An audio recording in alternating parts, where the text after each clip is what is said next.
የመጀመሪያውና በስፋት የምናውቀው ጸሎተ ሐሙስ የሚል ነው። ወደ ፈተና እንዳትገቡ ትጉና ጸልዩ። ያን ጊዜም ይሁዳ ወደ እርሱ ቀርቦ መምህር ሆይ ቸራለህን? ሰላም ላንተ ይሁን ብሎ ሳመው። ጌታችን ተጠምቆ ተጠመቁ፣ ጾሞም ጹሙ እንዳለ ጸልዮም ጸልዩ፣ ሰግዶም ስገዱ ሲለን እንደዚሁም የደቀ መዛሙርቱን እግር አጥቦ እናንተም እንዲሁ አድርጉ ብሎ አርአያነቱን ሲያሳየን መምህረ ትሕትናነቱን ሲገልጥልን ይህንን አድርጓል።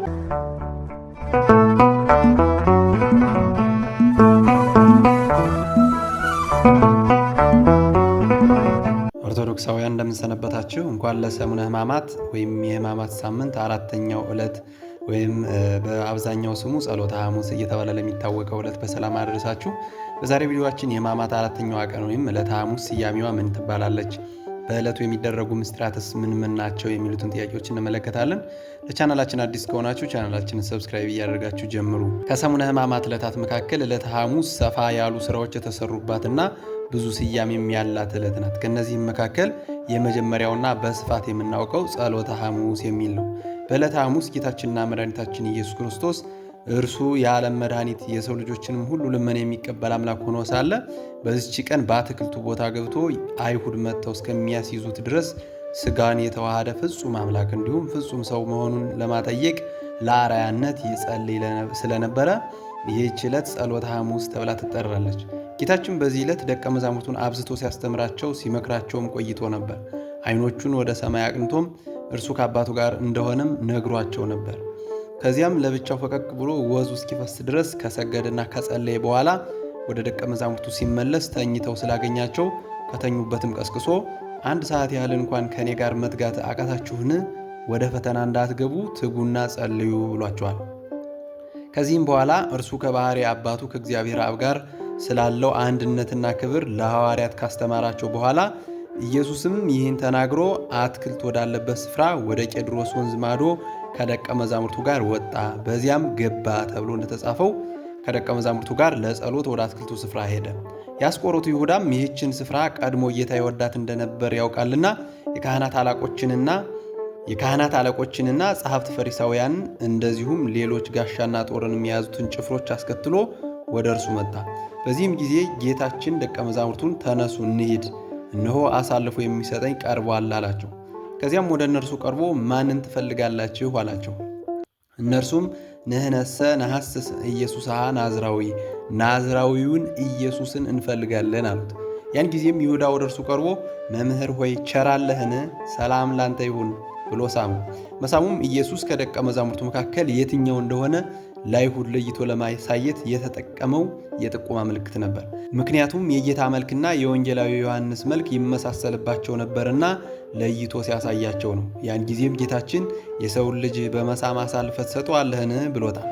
ከዚያም በኋላ ከእርሱ ጋር የመጡት አይሁድና ጭፍሮቻቸው ጌታ ኢየሱስንም በ6ኛው ሰዓት ሌሊት ያዙት፣ ወደ ሽማግሌዎችና ወደ ሊቃነ ካህናቱ ወደ ቀያፋም ወሰዱት። ጴጥሮስ ግን ከሩቅ ሆኖ ይመለከት ነበር፣ የነገሩንም ፍጻሜ ያይ ዘንድ ከአንድ ቅጥር ገብቶ ተቀመጠ።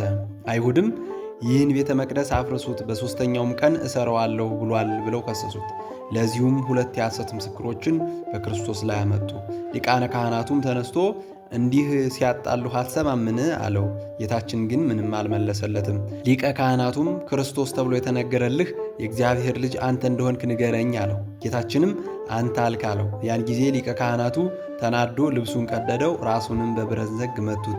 ይህም ጊዜ የመከራው ጅማሬ ነበር ተብሎ በወንጌል ተጽፎ እናገኛለን። ሌላኛው የዕለተ ሐሙስ ስያሜ የምስጢር ቀን የሚል ነው።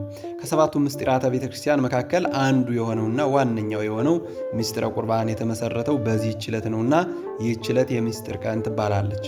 መድኃኒታችን ክርስቶስ በዚህች ዕለት ሐሙስ ለዓርብ ምሽት በ2ኛው ሰዓት የሌሊት ህብስቱን ባርኮ ለ13 ከፈተተ በኋላ ለደቀ መዛሙርቱ ሰጥቷቸዋል።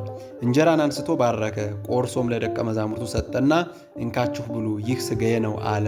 ጽዋንም አንስቶ አመስግኖ ሰጣቸው፣ እንዲህም አለ፣ ለሁላችሁ ከእርሱ ጠጡ፣ ስለ ብዙዎች ለኃጢአት ይቅርታ የሚፈሰው የአዲስ ኪዳን ደሜ ነው ሲል ወንጌል ይነግረናል። 13ኛው ደግሞ ምንም እንኳን የሚጠቅመው ባይሆንም ለእርሱ እንደሚቀበለው አድርጎታል። ይህም በቅዳሴ ማርያም አንድምታ ላይ እንደምናገኘው አብነት ለመሆን እንደዚሁም ነገ በመልዕልተ መስቀል 13ቱን ሕማማተ መስቀል እቀበላለሁ ሲል ነው። ጌታችን አርአያነት ባያደርግልን ኑሮ ዛሬ ካህኑ የጌታን ሥጋና ደም ሳይቀበል ከቤተ መቅደስ አውጥቶ አቀብሎ ብቻ በሄደ ነበርና ይህም ለቤተ ክርስቲያን እንደ ሥርዓት ያስቀመጠልን ነው ማለት ነው። በዚህ መሠረት እኛ ከእርሱ ከመድኃኒታችን ከኢየሱስ ክርስቶስ ጋር አንድ የምንሆንበትን ምስጢር ለደቀ መዛሙርቱ የገለጠባት ዕለት በመሆኗ ይህች ዕለት የምስጢር ቀን ትባላለች ማለት ነው። በዚህች ዕለት የቅዳሴ አገልግሎት የሚፈጸም ሲሆን የቅዳሴው ሥርዓት ዝቅ ባለ ድምፅ በለሆሳስ የሚፈጸም ነው። የቃጭሉንም አገልግሎት የሚተካው ጸናጽል ሲሆን ይህም አይሁድ ጌታችንን ሊይዙት በመጡ ጊዜ ድምፃቸውን ዝቅ አድርገው በለሆሳስ እየተነጋገሩ መምጣታቸውን ለማሰብ ነው። በቅዳሴውም ጸሎተ ተአምሆ፣ ሥርዓተ ኑዛዜ የማይደረግ ሲሆን ሥርዓተ ቁርባን ግን ይፈጸምበታል። ይህም የሚደረገው ጌታችን ለእኛ ለሰው ለምዕመናን ወገኖቹ የሰጠውን ዘላለማዊ ቃል ኪዳን ለማሰብ ነው። በዚህችም ዕለት ኦርቶዶክሳውያን ምዕመናን ቀድመው ራሳቸውን በንስሐ በማዘጋጀት ቅዱስ ሥጋውንና ክቡር ደሙን የሚቀበሉባት ዕለት ናት ማለት ነው። በሦስተኛ ደረጃ ዕለቷ የሐዲስ ኪዳን ሐሙስ ትባላለች። ይህች ዕለት መድኃኒት ክርስቶስ ራሱን የተወደደ መሥዋዕት አድርጎ የገለጠባት፣ በእንስሳት ደም ይቀርብ የነበረውን መሥዋዕት አብቅቶ አማናዊ የሐዲስ ኪዳን መሥዋዕት ለድኅነተ ዓለም የተበሰረባትና የተጀመረባት ዕለት በመሆኗ የሐዲስ ኪዳን ሐሙስ እየተባለች ትጠራለች። ይህም በሉቃስ ወንጌል ምዕራፍ 22 ቁጥር 20 ላይ እንደምናገኘው መድኃኒት ክርስቶስ ይህ ጽዋ ስለ እናንተ በሚፈሰው በደሜ የሚሆን ሐዲስ ኪዳን ነው፣ ከእርሱም ጠጡ በማለት ለሐዋርያቱ በነገራቸው መሠረት ዕለቷ የሐዲስ ኪዳን ሐሙስ ትባላለች። በዚህች ዕለት በመጀመሪያው ሰዓተ ሌሊት በዮሐንስ ወንጌል ምዕራፍ 13 ቁጥር 4 ላይ ጀምሮ እንደምናገኘው ማበሻም ጨርቅ ወስዶ ታጠቀ፣ በኋላም በመታጠቢያው ውሃ ጨመረ፣ የደቀ መዛሙርቱንም እግር ሊያጥብና በታጠቀበትም ማበሻ ጨርቅ ሊያብስ ጀመረ። ወደ ስምዖን ጴጥሮስም መጣ። እርሱም ጌታ ሆይ አንተ እኔን እግር ታጥባለህን? አለው። ኢየሱስም መልሶ እኔ የማደርገውን አንተ አሁን አታውቅም፣ በኋላ ግን ታስተውላለህ አለው።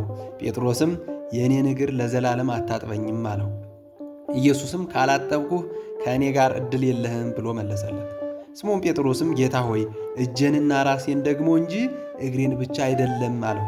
ኢየሱስም የታጠበ እግሩን ከመታጠብ በቀር ሌላ አያስፈልገውም፣ ሁለንተናው ግን ንጹሕ ነው። እናንተም ንጹሐን ናችሁ፣ ነገር ግን ሁላችሁም አይደላችሁም አለው። አሳልፎ የሚሰጠውን ያውቅ ነበርና ስለዚህ ሁላችሁ ንጹሐን አይደላችሁም አለ። እግራቸውንም አጥቦ ልብሱንም አንስቶ ዳግመኛ ተቀመጠ። እንዲህም አላቸው፣ ያደረግሁላችሁን አስተውላችኋልን? እናንተ መምህርና ጌታ ትሉኛላችሁ፣ እንዲሁ ነኝና መልካም ትላላችሁ። እንግዲህ እኔ መምህርና ጌታ ስሆን እግራችሁን ካጠብሁ፣ እናንተ ደግሞ እርስ በርሳችሁ እግራችሁን ትታጠቡ ዘንድ ይገባችኋል። እኔ ለእናንተ እንዳደረግሁ እናንተ ደግሞ ታደርጉ ዘንድ ምሳሌ ሰጥቻችኋለሁና ተብሎ በወንጌላዊ በቅዱስ ዮሐንስ ተጽፎ እናገኘዋለን። እንግዲህ ከዚህ በላይ ከተጠቀሰው ከወንጌላዊ ቃል እንደምንረዳው ጌታችን የደቀ መዛሙርቱን እግር ያጥብ ዘንድ በጴጥሮስ ጀምሯል። ጴጥሮስ ግን እኔ የአንተ ደቀ መዝሙር ስሆን በአንተ በመምህሬ ልታጠብ አይገባኝም አለ። ጌታችንን መልሶ እውነት እውነት እልሃለሁ እኔ እግርህን ካላጠብኩህ ከእኔ ጋር ዕድል ፈንታ የለህም ብሎታል። ከዚህም በኋላ ሌሎችንም ሐዋርያትን አጥቧቸዋል። አሳልፎ የሚሰጠውን ይሁዳን እንኳን ሳይቀር እግሩን አጥቦት ነበር። ጌታም ይህንን ያደረገው አሳልፎ እንደሚሰጠው ሳያውቅ ቀርቶ አልነበረም። ፍቅርን ሲያስተምረው ለንስሐም ጊዜን ሲሰጠው ነበር። በሌላ በኩል ደግሞ እኛንም ለሚወዱን ብቻ ሳይሆን ለሚጠሉንም እንኳን በጎ ማድረግ እንደሚገባን ለእኛ ለምዕመናን በሙሉ ትምህርትን ሲሰጠን ነው። ጌታችን ተጠምቆ ተጠመቁ፣ ጾሞም ጹሙ እንዳለ ጸልዮም ጸልዩ፣ ሰግዶም ስገዱ ሲለን እንደዚሁም የደቀ መዛሙርቱን እግር አጥቦ እናንተም እንዲሁ አድርጉ ብሎ አርአያነቱን ሲያሳየን መምህረ ትሕትናነቱን ሲገልጥልን ይህንን አድርጓል። ዛሬም እንግዲህ ከፓትርያርኩ ጀምሮ ሊቃነ ጳጳሳቱና ካህናቱ ሁሉም በየማረጋቸው የምዕመናኑን እግር ዝቅ ብለው የሚያጥቡበት የጌታን የትሕትናውን ሥራ ለማሰብ የሚደረግ ስርዓት ነው ማለት ነው። በዚህም መሰረት ይህንን ስርዓቱን አብነት በማድረግ በዚህች ቀን 9 ሰዓት ሲሆን የሕጽበተ እግር ስርዓቱ በሚከናወንበት ጊዜ ዲያቆኑ ውሃውን ያቀርባል። በቀረበውም ውሃ ላይ ጸሎተ አኮቴት ይጸለያል። ወንጌል ተነቦ ውሃው በካህኑ ወይም በሊቀ ጳጳሱ እጅ ይባረክና የሕጽበተ እግር ስርዓቱ ከካህናት እስከ አናጉንስጢስ እንደዚሁም ከወንዶችና ከሴቶች ላሉት ሁሉ ምዕመናን ሁሉም በካህናቱ እጅ ይከናወናል ማለት ነው። በዚሁም ጊዜ ከውሃው በተጨማሪ የወይራና የወይን ቅጠልንም ለስርዓቱ ማስፈጸሚያነት እንጠቀምባቸዋለን። ምስጢሩ ምንድን ነው ቢባል ወይራ ጽኑ እንደመሆኑ ክርስቶስም ጽኑ መከራን መቀበሉን የሚያስረዳ ነው። ከዚህ በተጨማሪም እኛም የእርሱን መከራ ለመቀበል ዝግጁ ነን ለማለት ነው። የወይኑ ቅጠል ደግሞ በወይን የተመሰለ ደሙን አፍስሶ ለምእመናን የሕይወት መጠጥ የሆናቸው ዘንድ መስጠቱን ለማዘከር ሲሆን በዚህች ዕለት ጌታችን የደቀ መዛሙርቱን እግር በማጠብ የፈጸመው የሕጽበተ እግር ስርዓትም ለካህናትና ለምእመናን የትሕትና ስራን ለማስረዳት መሆኑን አንትሙሰ ከመዝ ግበሩ ለቢጽክሙ እናንተም ለባልንጀሮቻችሁ እንዲሁ አድርጉ በማለት ነግሮናል ማለት ነው። የቤተ ክርስቲያን ሊቃውንትም በቀኝና በግራ በመቆም ሐዋርያቲሁ ከበበ እግረ አርዳኢሁ ሐጸበ እያሉ ይዘምራሉ ማለት ነው። ይህ ስርዓት ከጠናቀቀ በኋላም ስርዓተ ቅዳሴው ተከናውኖ ምእመናን ቅዱስ ሥጋውን ክቡር ደሙን ይቀበላሉ ማለት ነው። ስለዚህም ይህች ዕለት በአራተኛ ደረጃ የሕጽበተ እግር ቀን በመባልም ትታወቃለች ማለት ነው። አራተኛ ስያሜዋ ያስተማረን የመከረን የአባቶቻችን አምላክ ስሙ የተመሰገነ ይሁን። ለቻናላችን አዲስ ከሆናችሁ ቻናላችንን ሰብስክራይብ በማድረግ አገልግሎቱን ደግፉ። በቀጣይ ቪዲዮ እስከምንገናኝ ቸር ሰንብቱ።